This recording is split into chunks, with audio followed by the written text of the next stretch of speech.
தனுசு ராசிக்கான 17ஆம் தேதியிலேருந்து 23ஆம் தேதி நவம்பர் வரைக்கும் டேரோ ரீடிங் எனர்ஜி நம்ம பார்க்கலாம். ஸோ மெயினாக வந்து என்ன மாதிரி சிச்சுவேஷன் நிலைமைகள் வரும். ஸோ ஒரு சில ப்ராக்ரஸ், ஒரு சில விஷயத்துலேருந்து நீங்கள் ப்ராக்ரஸ் ஆக போகிறீங்க. ஏதோ ஒரு முடிவு எடுக்க போகிறீங்க. ஏதோ ஒரு விஷயம் கண்டிப்பாக இந்த ஒரு விஷயம் நம்ம வந்து முடிவு எடுக்கணும் அப்படின்ற மாதிரி ஒரு எனர்ஜி இருக்கும். அண்ட் ஏதோ ஒரு ஆல்காலிக் பிஹேவியராக இருக்கா, ஏதோ ஒரு அடிக்ஷன், ஏதோ ஒரு விஷயம், ஒரு பேட்டர்ன் உங்கள் லைஃப்பில் இருந்துக்கிட்டே இருக்குது. ஏதோ ஒரு விஷயம் உங்களால் கண்ட்ரோல் பண்ண முடியல. இது உங்கள் எமோஷனாக இருக்கலாம், இல்லாட்டி ஏதோ ஒரு நெகட்டிவ் டாக்ஸிக் பேட்டர்ன் அது ஒன்று இருக்குது அப்படின்ற ஒரு சில புரிதல் உங்களுக்கு வரும். ஒரு சில விஷயம் நீங்கள் ஏற்றுக்க போகிறீங்க. ஒரு சில அக்செப்டன்ஸ் இருக்கும். இந்த ஒரு விஷயத்தை நம்ம ஏற்றுக்கும், நல்லதோ கெட்டதோ ஏற்றுக்க வேண்டியது இருக்குது அப்படின்ற மாதிரி இந்த வாரம் உங்களுக்கு இருக்கும். ட்ரான்ஸ்ஃபர்மேஷன் நிறைய விஷயம் மாறிட்டு இருக்குது உங்களுக்கு இந்த வாரம். ஸோ யூனியன் இது ஒரு ரிலேஷன்ஷிப்பாக இருக்கலாம். ஒரு சில பேர் உங்களுக்கு கை கொடுக்க போகிறாங்க. ஒரு சில நல்ல ஃப்ரெண்ட்ஷிப் வரலாம். எல்லா ரிலேஷன்ஷிப்குள்ளே ஒரு நல்ல ஒரு பாண்டிங் கூட இருக்குது அப்படின்ட்டு பார்க்க முடியுது. ஸோ உங்களோட இந்த வாரம் எனர்ஜி நிறையா ஹார்ட் ஒர்க் பண்ணுறீங்க இந்த வாரம். இது ஒரு ஜாப்பாக இருக்கலாம், இல்லை உங்களுடைய ஒரு பர்சனல் க்ரோத் இருக்குது. பிகாஸ் நம்ம ஒரு அடிக்ஷன் கார்டு பார்த்தோம். உங்களுக்கு அந்த ஒரு சில விஷயம் புரிதலுக்கு வருது அப்படின் போது நிறைய ஹார்ட் ஒர்க் பண்ணுறீங்க. ஸோ அதோட இந்த கார்டு நம்ம பார்க்குறோம். இந்த ஸ்டார் ஹீலிங் இருக்குது. உங்களுக்குள்ளே ஏதோ ஒரு விஷயம், ஒரு ஹோப் இருக்குது. இந்த ஒரு விஷயம் உங்கள் செல்ஃப் ப்ரோக்ரஸ் பார்க்குறீங்க. உங்களோட ஹெல்த் ஹீலிங் பண்ணுறீங்க. உங்களோட எமோஷன்ஸ் ஹீலிங்க்கு கொண்டு வரீங்க.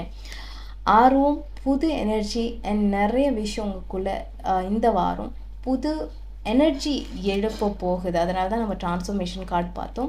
நிறைய ஆர்வம் வந்துட்டு இருக்குது. உங்களுக்குள்ளே ஏதோ ஒரு புது வெற்றி, இது ஒரு ஜாப் இருக்கலாம், ப்ரொமோஷன் இருக்கலாம், இல்லை உங்கள் லைஃப்பில் ஏதோ ஒரு அட்டென்ஷன் உங்களுக்கு கிடைக்கிது, வருது அப்படின்ற மாதிரி பார்க்க முடியுது. பட் இது வந்து ஏதோ ஒரு விஷயத்த சாதிச்சிட்டேன் அப்படின்ட்டு ஒரு உணர்வு உங்களுக்கு எழுப்பியிருக்கு. ஸோ உங்களுடைய கான்ஃபிடென்ஸ் அதிகமாக இருக்குது. உங்களுக்கு பணம் ரீதியாகவும் சரி, உங்கள் ஜாப்பாகவும் சரி, இல்லாட்டி உங்களோட கரண்ட் சிச்சுவேஷன், உங்களோட கரண்ட் ஸ்டாண்டிங்கில் ரொம்ப உறுதியாக இருக்கீங்க, ஹாப்பியாக இருக்கீங்க. நம்ம ஒரு ஹீலிங் கார்டு பார்த்தோம். அதே மாதிரி அந்த ஒரு விஷயம் கான்ஃபிடென்ஸ் உங்களுக்கு அதிகமாக இருக்குது. ஸோ இன்னும் உங்களுக்கு ஃப்ரெண்ட்ஷிப் கனெக்ஷன் நம்ம யூனியன் கார்டு பார்த்தோம். ஃப்ரெண்ட்ஷிப் கனெக்ஷன், ஒரு பாண்டிங், ஒரு நெருக்கம் அதிகமாக ஆகுது இந்த வாரம். ஸோ இந்த வாரம் நிறைய விஷயம் உங்களுக்கு தெளிவு கொடுக்க போகுது. ஏதோ ஒரு விஷயம் பாஸ்ட்டில் அந்த ஒரு விஷயம் நடக்கலை, இல்லை தப்பாக போச்சு அப்படின் போது அந்த ஒரு சில விஷயத்துலேருந்து முடிவெடுத்து அதை விட்டு வெளியே வரணும்னு நினைக்கிறீங்க. அதே மாதிரி உங்களுக்கு பிரபஞ்சம் ஒரு மெசேஜ் வச்சுருக்காங்க. ஒரு சில உறவு உங்களுக்கு அது கண்டிப்பாக ஒரு சில முன்னேற்றம் இருக்கும். ஒரு சில உறவை நீங்கள் வந்துட்டு நடக்கணும், இல்லை நல்லபடியாக இருக்கணும் அப்படின்னு நினைக்கிறீங்கன்னா முன்னேற்றம் இருக்கும். ஆனால் அதுக்கு தேவையானது மன்னிப்பு.